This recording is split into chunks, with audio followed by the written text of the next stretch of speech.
ಇದೀಗ ಬೆಂಗಳೂರಿನ ಇತರ ಪ್ರಮುಖ ಸುದ್ದಿಗಳನ್ನು ಫಟಾಫಟ್ ಅಂತ ನೋಡೋಣ ಜಸ್ಟ್ 5 ನಲ್ಲಿ.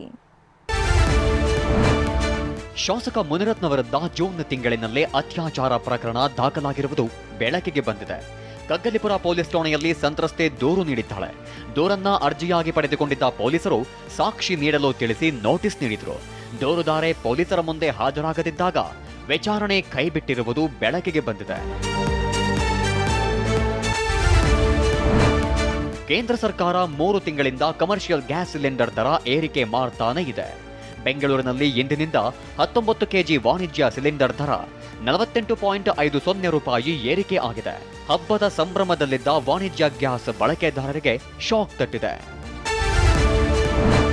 ಮಹಾಲಯ ಅಮಾವಾಸ್ಯೆ ಹಾಗೂ ಗಾಂಧಿ ಜಯಂತಿ ರಜೆ ಹಿನ್ನೆಲೆಯಲ್ಲಿ ಜನರು ಬೆಂಗಳೂರಿನಿಂದ ಊರುಗಳತ್ತ ಪ್ರಯಾಣ ಬೆಳೆಸಿದ್ದು ನೆಲಮಂಗಲ ಬಳಿ ಸಂಚಾರ ದಟ್ಟಣೆ ಉಂಟಾಗಿತ್ತು. ಮಾದವಾರದಿಂದ ನೆಲಮಂಗಲವರೆಗೂ ಭಾರಿ ಟ್ರಾಫಿಕ್ ಜಾಮ್ ಉಂಟಾಗಿತ್ತು. 12 ಕಿಲೋಮೀಟರ್ ವರೆಗೆ ವಾಹನಗಳು ಗಂಟೆಗಟ್ಟಲೆ ಸಾಲುಗಟ್ಟಿ ನಿಂತಿದ್ವು. ರಾತ್ರಿವರೆಗೂ ಸವಾರರು ಪರದಾಡಿದ್ದಾರೆ. ಹಸಿರು ಮಾರ್ಗದ ನಾಗಸಂದ್ರ ಟು ಮಾದಾವರ ನಮ್ಮ ಮೆಟ್ರೋ ನಿಲ್ದಾಣ ಸಂಚಾರಕ್ಕೆ ಸಿದ್ಧವಾಗಿದೆ.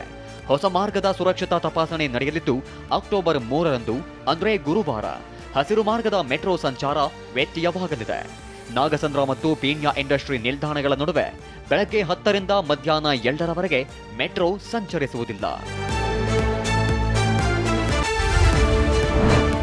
ಹೊಸ ಬೈಕ್ಗಳನ್ನೇ ಹೊಂಚು ಹಾಕಿ ಕದಿಯುತ್ತಿದ್ದ ಖತರ್ನಾಕ್ ಕಳ್ಳರು ಪರಪ್ಪನ ಅಗ್ರಹಾರ ಪೊಲೀಸರ ಬಳಿ ಸಿಕ್ಕಿಬಿದ್ದಿದ್ದಾರೆ. ಬೈಕ್ಗಳನ್ನ ರಿಜಿಸ್ಟ್ರೇಷನ್ ಆಗೋ ಮೊದಲೇ ಕದಿಯುತ್ತಿದ್ದರು. ನಂತರ ಕಡಿಮೆ ಬೆಲೆಗೆ ಮಾರ್ತಾ ಇದ್ರು.